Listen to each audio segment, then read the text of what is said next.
Hello, class and professor. Hope you're all doing well.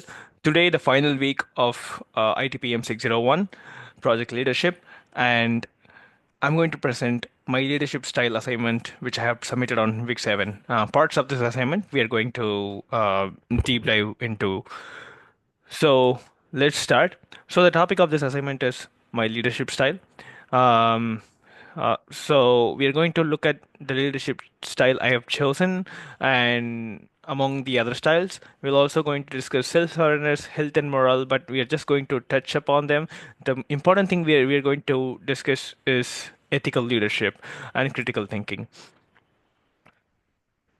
So my leadership style. I've chosen my leadership style. I think my leadership style is a dynamic leader, which is also known as situational leader. In this leadership, there is no one size fits all. It takes the important aspects of many of the other leaderships into account, and it's a cumulative leaderships of all the advantageous leaderships.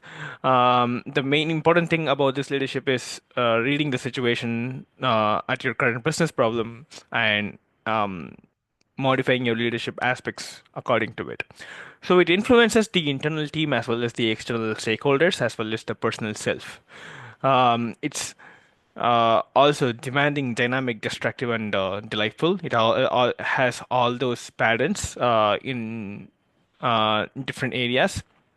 For example, if you have low drive and high engagement, is low drive and low engagement with this leadership, it's going to be destructive. But high drive and high engagement, it's going to be delightful and dynamic. Um, so, which each and every example, I'm going to give you a student anecdote from my experience. When I first transitioned to a project team, which was taking place in multiple geographies, I started with a participatory style. I just wanted to be a part of the team and to understand the team's function and everyone's working nature. But when we hit tight deadlines, I had to temporarily shift to a more directive role. Instead of helping with each and every member's functionality, I had to work on the things that are most important to the team with respect to the deadline. So the balance helped us meet timelines without burning out the team. The other leadership, I just wanted to brush up on the other leadership styles and to show why dynamic leadership is the best. There are other leadership styles like managerial, bureaucratic, autocratic, which are all controlling, and inclusive leadership styles like participatory, consultative, and servant. Um, the dynamic leadership style take the important aspects of each and every one of this, and one great example from my own personal experience is because I worked with an autocratic leader who makes really fast decisions with the fast moving business life cycle. But he was also reliant on a single resource because that resource was a subject matter expert. Um, and because of that, there were some delays in the project timelines. This showed me how there were some need of some central aspects for his leadership.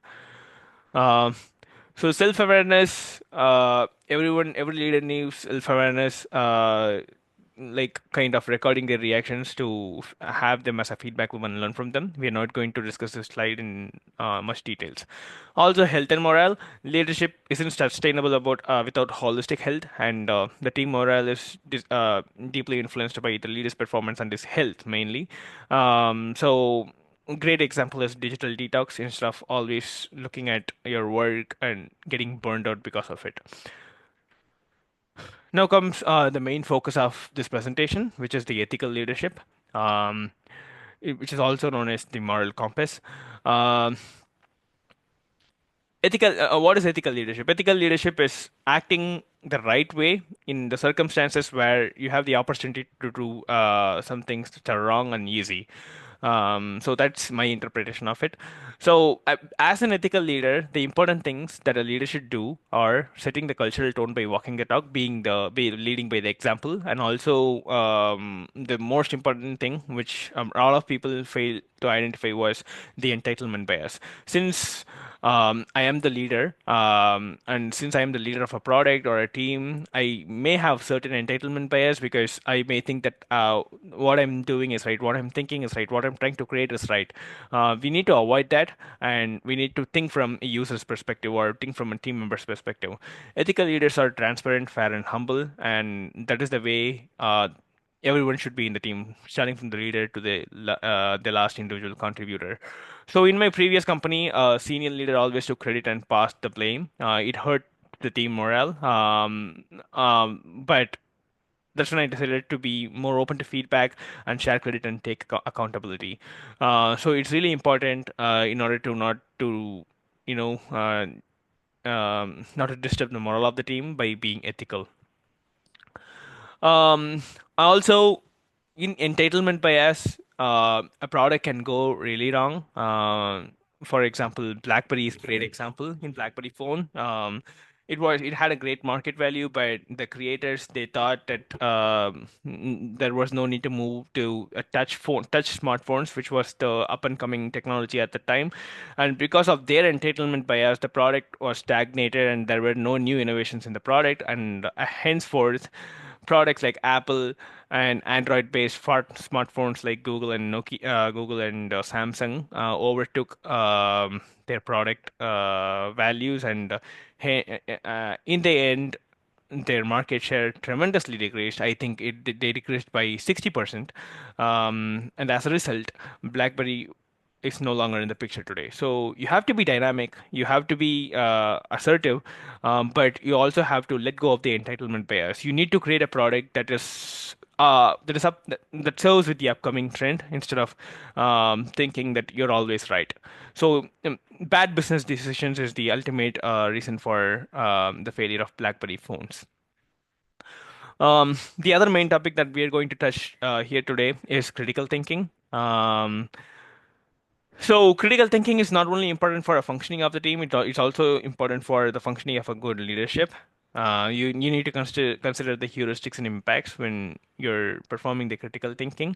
The main focus of the critical thinking is adaptability. It hinges on strong critical thinking.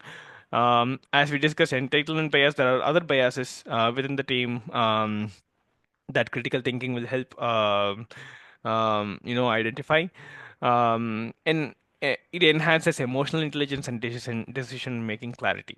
So for example, a great example that I can give is conflict of interest. Working for a retail company, dealing with customers, there is a big play of conflict of interest you need to be aware of. For example, when I'm developing a product, or when I'm sourcing a product from vendors, I have to make sure that there is no conflict of interest between the vendors and the sources, which is me, to make sure that I don't award the contracts to someone I know, and instead choose the best product, or choose the cheap and quality product that I can give to the customer, so I can maximize the profit for the company, as well as give competitive rates for the customers. So that is a way of identifying and avoiding a bias in that situation. One of the student anecdote is, when presented with a flashy tech solution, I asked why the solution is needed now, uh, and basically I went through the whole priorities and decided that this solution, however charming that it may look, it is not a solution that we need right now. We have other priorities which are much more important via deadline, in terms of deadline. So that question saved us months of rework instead of going for the flashy solution. So critical thinking played a major part in that. Um, That's it, everyone. So to recap, my leadership style is situational leadership, and the two most important aspects of situational leadership that I believe are uh, ethical aspects of the leadership, being an ethical leader, as well as applying critical thinking in parts of your role. Thank you for listening. That'll be all.